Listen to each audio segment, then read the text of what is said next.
What's up everybody, Unrested here, and once again we're going to just jump right into the Japanese news. As always, I am reading the news and then right after recording this video. I pretty much do everything from memory as well as I remember it. I'm not looking at any kind of prompt while I do this, so if I tend to mess up anything, which I think I've been pretty good about not messing up too many facts, but sometimes I don't list exactly the area or location or age of the person involved, and that's just because I've forgotten it. I'm not trying to hide any kind of information. I need to start adding links to all these to the different sites that have these stories, but if you just do a little search yourself, I'm sure you'll find them with no problem. They are daily. Jumping right into the news, we got a lot of harsh crime going on these days. Yikes, man. Today, a woman, 47-year-old, found stabbed to death in her van, and her 11-year-old son stabbed as well. Luckily lived through it, awoke from a coma after recovering from his wounds, and said his mother had stabbed him, and I guess right after stabbed herself in an apparent murder-suicide. Motive as of yet has not been given. Luckily, the 11-year-old did survive. Unfortunately, the mother did not. Very sad situation.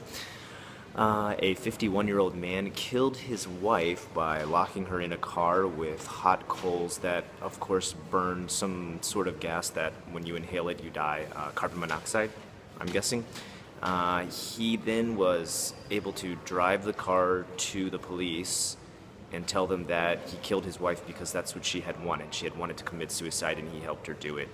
Once again, motive has not been confirmed, and neither has the man's story. As of right now, he's under a homicide charge, so they're, as of right now, not believing his story. Let's see, a hospital director killed himself and his wife in an apparent murder-suicide with a shotgun, which is pretty rare in Japan, although you can easily get a license for a shotgun.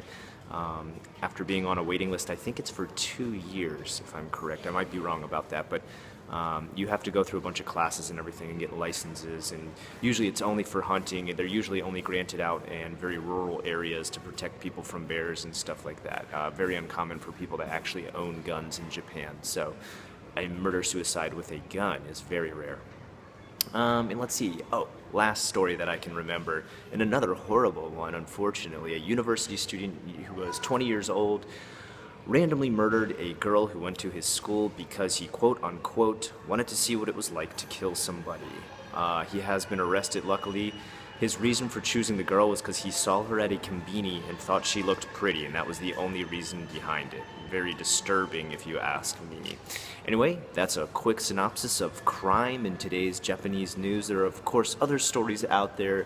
I read the crime section today and wanted to follow through with those because it was kind of a surprise. We usually don't have this sort of amount of death, killing, and crime in the homicide area, so it's a bit of a rough thing to read through, but I think something that needs to be brought to people's attention nonetheless, just to let you know how real Japan is, that it's not an anime or a manga that you imagine.